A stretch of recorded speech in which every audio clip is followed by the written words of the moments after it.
Good morning students. In this lecture 8 of quantum mechanics, we will discuss the vector model of atom, or you can also say that coupling of orbital and spin angular momentum.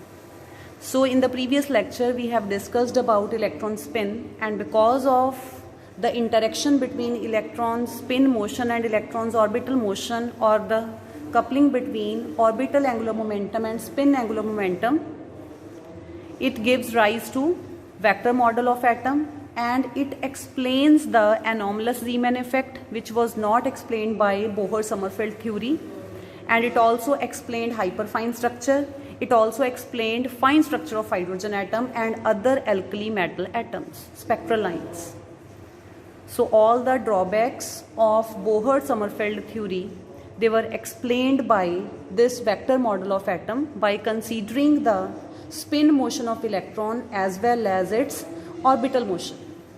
So we know that the total angular momentum of an atom, it results from the combination of orbital angular momentum and spin angular momentum of its electrons. So the total angular momentum of an atom, it results from the combination of orbital motion and spin motion of its electrons. Or you can say that from orbital angular momentum and spin angular momentum of its electrons. As this orbital angular momentum, it is represented by L vector, and this spin angular momentum, it is represented by S vector. So the total angular momentum, which is represented by J vector, it will also be a vector quantity. And that is why this leads to vector model of an atom. Now in this unit we are studying one electron atom. So we will consider one electron atom in which there is only one electron which is revolving around the nucleus. Now because of the orbital motion of electron around the nucleus, it will result in orbital angular momentum, which is given by L vector, and its magnitude is given by, we have already studied that, its magnitude is given by orbital quantum number L. L plus 1 h cut or h by 2 pi. And what will be the z component? This magnitude of this angular momentum vector is given by this, and direction of this L vector, it is given by its z component. So this Lz, it is equal to ml h cut, where this ml is the magnetic quantum number, and this h cut you can also write it as h by 2 pi. So here L was orbital quantum number and ml is magnetic quantum number, such that what is the relation between L and ml? Such that ml varies from minus L to plus L including 0. Means it will be L will be its maximum value, then next value will be L minus 1, then L minus 2, and so on up to 0. Then on this side we'll have negative values, and it will be minus L minus 1 and then minus L. This minus L minus 1 means minus L plus 1. So it holds all the values from minus L to plus L including 0. Now because of the spin motion of electron around its own axis, it will possess spin angular momentum vector S vector, and its magnitude is given by, which we have studied in our lecture of electron spin in one of the previous lectures.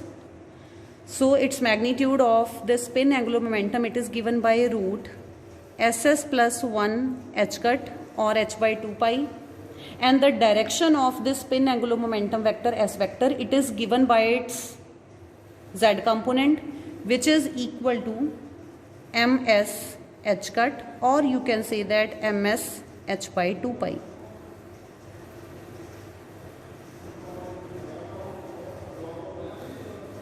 Where this s, it is known as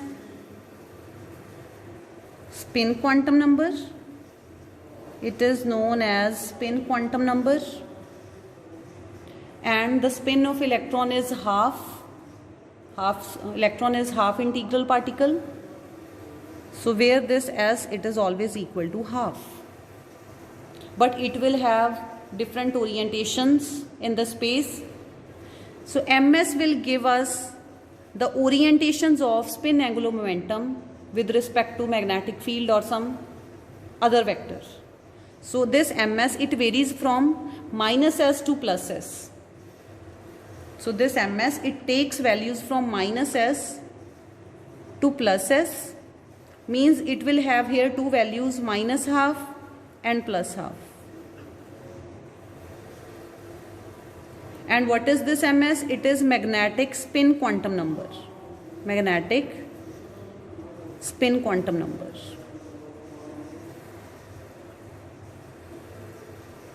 Now you can say this ml as magnetic orbital quantum number.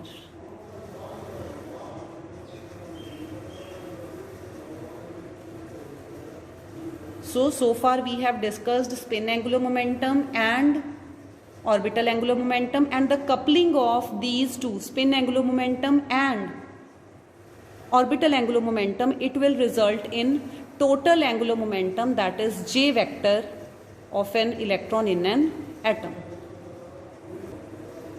So the total angular momentum of electron, it is denoted by J vector, and it will be the vector sum of, because it is the result of the coupling between two vector quantities.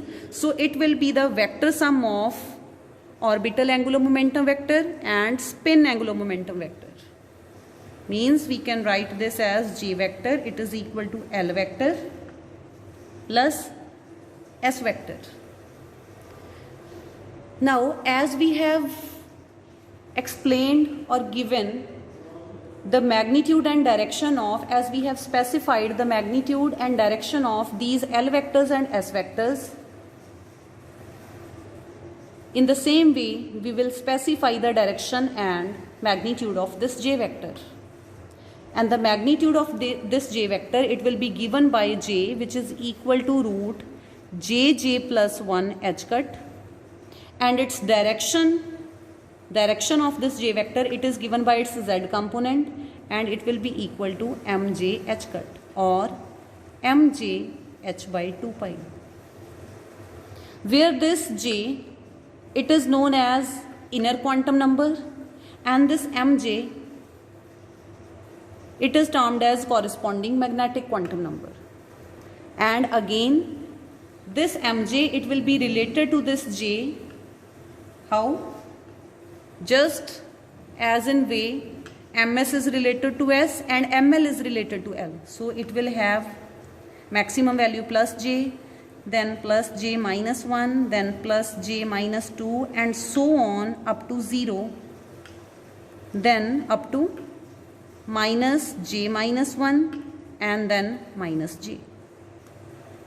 It means it will have 2j plus 1 values, or you can say that this J vector, it will have 2j plus 1 discrete orientations with respect to B, that is magnetic field. When atom is placed in a magnetic field, because of these 2j plus 1 values of this mj, this J vector, it will have 2j plus 1 different orientations with respect to B. So that is why this mj quantum number, it gives us the direction of J vector through this Jz. Then we will obtain the relationship between various angular momentum quantum numbers. What are the angular momentum quantum numbers? Small j, which is the total angular momentum quantum number, small l, which is the orbital angular momentum quantum number, and small s, which is the spin angular momentum quantum number.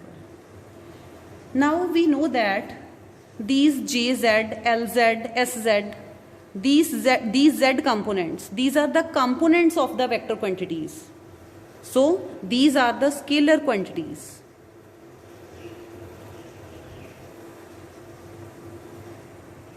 So this Jz, it will be the combination of Lz and Sz. So this Jz, it can be equal to Lz plus Sz, or it can be equal to Lz minus Sz. So putting the value of Jz, it is Mj h cut, Ml h cut, Ms h cut on the two sides will be cancelled out, and we are left with this expression Mj, it is equal to Ml plus minus Ms. Now as the value of S, which is the spin of electron, it is half. So the values of Ms are plus 1 by 2 and minus 1 by 2. And what will be the value of Ml? It is L minus L2 plus L, means integral values. So the value of this Ml, it will be an integer, but the value of this Ms, it is always in fraction, either plus 1 by 2 or minus 1 by 2. So when we add any integer to a fraction, or when we subtract any fraction from any integer, the result is always a fraction, or result is always half integral value.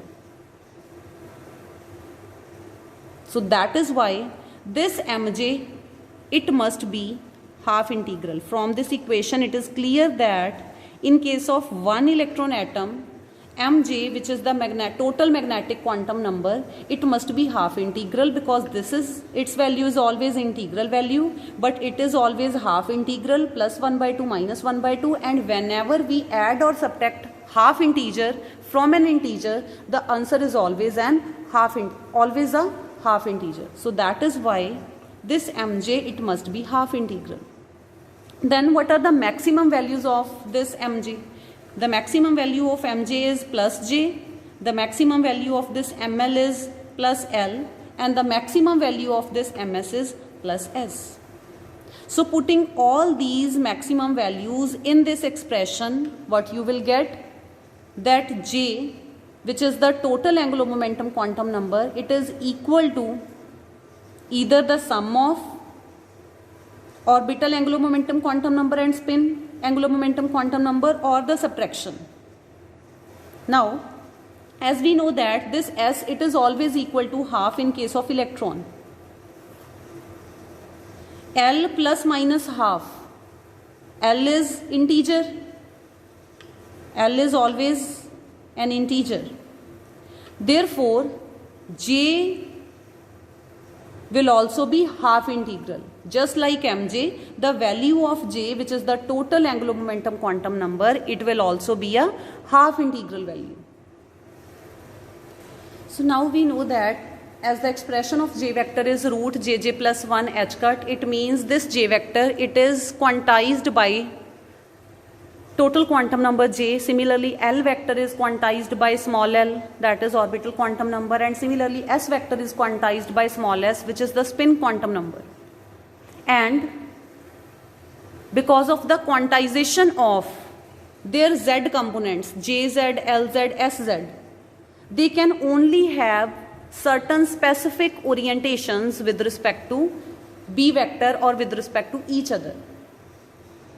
They cannot have any orientation or any angle in between them. Why? Because they all are quantized. Only certain specific angles and orientations are possible between them.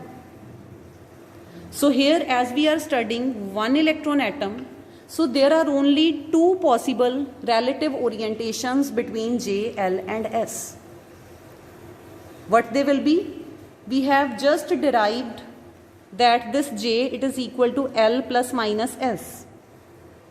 So there will be one orientation corresponding to J is equal to L plus S, and there will be one orientation corresponding to J is equal to L minus S. And in case of when you will take example, you will be able to know that in this case J is equal to L plus S. S is always half. So in the first case, the value of this, then after calculating this small j, when you will calculate capital J, the magnitude of this capital J, it will be greater than the magnitude of capital L. And in this case where j is equal to L minus s, then after calculating this quantum number j, when you will calculate the magnitude of total angular momentum j, it will be smaller than the orbital angular momentum L in this case. Now take the example. What is that? Suppose L is equal to 1. Why we are not taking s? We are taking p orbital. Why we are not taking s orbital? Because in s orbital L is 0, and when L will be 0, there will be only single state. Means there will not be further division into doublets. S state is a singlet state. So from P, D, F and so on, we will have doublet states. Why? Because corresponding to p orbital, suppose L is equal to 1 and spin of electron is half. So what will be the value of j? It will be 1 plus half, means 3 by 2. So here you know that L is 1, but j is 3 by 2, which is greater than 1. So if j is greater than 1, so when you will calculate total angular momentum capital J, it will come out to be greater than orbital angular momentum. And in this case 1 minus half, you will get j is equal to half, which is less than L is equal to 1. So here the total angular momentum value j vector, it will be smaller than the magnitude of orbital angular momentum. Here these are the two cases. When j is corresponding to the state j is equal to L plus s, the coupling of L and s to give resultant j vector, it will be like this. Here you can see this length of this j vector, it is greater than the length of this L vector. Means j is greater than L corresponding to this. So L and s interact to give j, resultant j. And in corresponding to this j is equal to L minus s, which is equal to half, where j is less than L. So here you can see the length of this j vector, it is smaller than the length of L vector. So j is smaller than L. So these are the two ways in which L vector and s vector, they can combine to give j vector, which is the total angular momentum vector. So actually what is happening here is this L orbital angular momentum and spin angular momentum, they interact magnetically, or you can say that L vector is representing orbital angular momentum, s vector is representing spin angular momentum. Both of these vectors or both of these quantities, they interact magnetically, these two angular momenta, and because it is spin, this one is orbit, so this interaction is known as spin orbit interaction. What is spin orbit interaction? It is the magnetic interaction of angular momenta of electron, that is L vector and s vector. It is known as spin orbit interaction. And what is actually happening in this spin orbit interaction? Both of these L vector, it exerts internal torque. It always rotates. When torque will act on something, that thing will rotate. It will start rotating. So this L vector, it will exert torque on this s vector, and this s vector, it will exert torque on this L vector. And because these two, they exert torque on each other, so because of the torque experienced by L due to s vector, it will start rotating about j vector, which is the resultant vector. Similarly, this s vector, because of the torque experienced by this s vector due to this L vector, this s vector, it will start rotating about the resultant j, and this interaction, it is known as spin orbit interaction. And here this interaction, or here this internal torque, it doesn't change the magnitude of L and s. It just changes their direction. This torque, it just causes them to rotate about this j uniformly. So this torque, it will not change the magnitude of L and s. So here you can see this j is the resultant vector, L vector, and this one is s vector. This is the according to triangle's law of vector addition. But if this is an atom, then this L vector and this S vector, these both will interact magnetically to give rise to this J vector. So we have drawn this S vector parallel to this S vector of triangle's law of vector addition, and this S vector, it will precess around J. This is J, then this S, it will precess around J because of the torque experienced by due to L. Because of the torque experienced by S due to L, this S, it will rotate or precess about J, which is this, J is this. Similarly, this L, because this is J, what is this L and what is the path followed by this L? The L, it will start precessing or rotating about this J because of the torque experienced due to S, which is the Larmor precession, and this is an atom, and this is the precession of L vector and S vector around resultant J vector in the absence of magnetic field. What will happen in the presence of magnetic field? In the presence of magnetic field, the total angular momentum vector J vector, it will start precessing or rotating about the direction of B. If this is B, then J, it will start precessing around, it will complete whole circle. So this J, it will start precessing around this B in this way. And the L vector and the S vector, they will continue their precessional motion about J. And this gave rise to anomalous Zeeman effect. Why? Because this J, it will have different orientations because of this Jz, or you can say that because of this Mj magnetic quantum number, this J vector, it will have different orientations with respect to this B vector, which results in anomalous Zeeman effect, splitting of lines in the presence of magnetic field. So this vector model of atom, it explains anomaly in Zeeman effect. So next is, if the atom which we have considered, if it is present in the free space, then what will happen? In free space, the torque exerted by L on S and S on L, it will be 0. And what this torque was doing? It was changing the direction of J vector. It was changing the direction of L vector and S vector, which was further changing the direction of J vector. It means the direction of J vector will not change. If the torques are not acting on L vector and S vector, then the direction of J vector, which was initially changing, so direction of L vector and S vector will not change. It means J vector will remain conserved in magnitude. Magnitude was already conserved, but now the direction is also conserved, because L, it is not exerting torque on S and S is not exerting torque on L. So if the direction is conserved, it means angle between L and S, it will remain unchanged. If the angle between L and S, because acting torques on L and S by both of these, it is 0.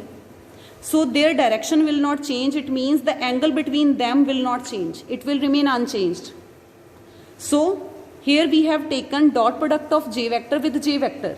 So on right hand side we will have dot product of L plus S with L plus S. So you will get L square plus S square plus 2L dot S. And L dot S means Ls cos of theta. What is theta? It is the angle between L vector and S vector. So this is equal to this, and putting the values, it is Jj plus 1 h cut square, Ll plus 1 h cut square, Ss plus 1 h cut square. H cut square In the numerator, it will be cancelled out by the h cut square in the denominator, and you will get this as a result. So this is the vector model of one electron atom, and it also explains all the drawbacks of Bohr-Sommerfeld theory, all those phenomena which were not explained by Bohr-Sommerfeld theory. So first, I have already told you, that is anomalous Zeeman effect. Then is fine structure of spectral lines in case of hydrogen atom and other alkali metal atoms, and hyperfine structure.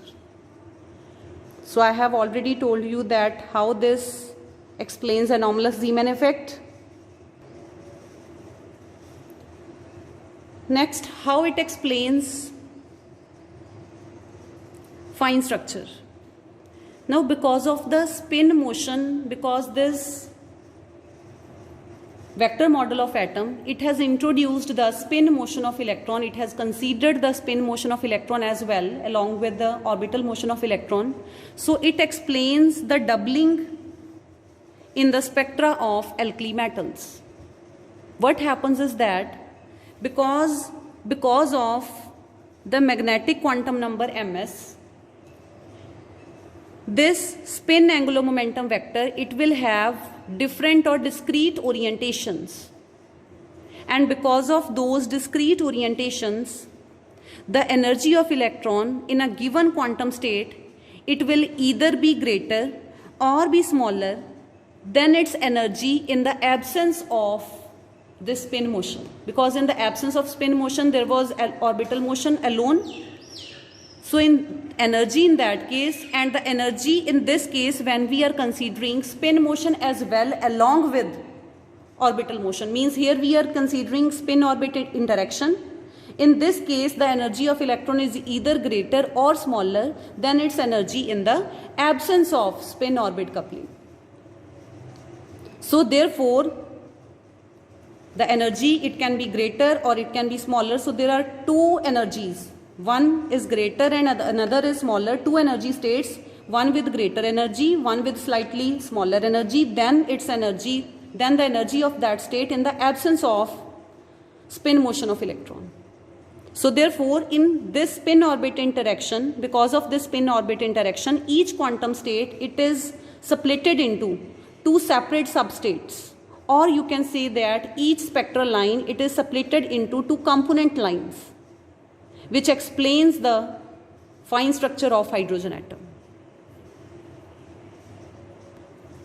And then, in case of hyperfine structure, as we are considering the spin and orbital motion of electron, just like the spin motion of electron, there is also a spin motion of nuclei. So when to this atomic model, we introduce the factor of spin motion of nuclei and its spin magnetic moment, then this spin orbit interaction of electron along with the spin motion of nuclei, it explains the hyperfine structure in case of hydrogen atom. So this is all about vector model of an atom, and it is one of the most important topics of this chapter.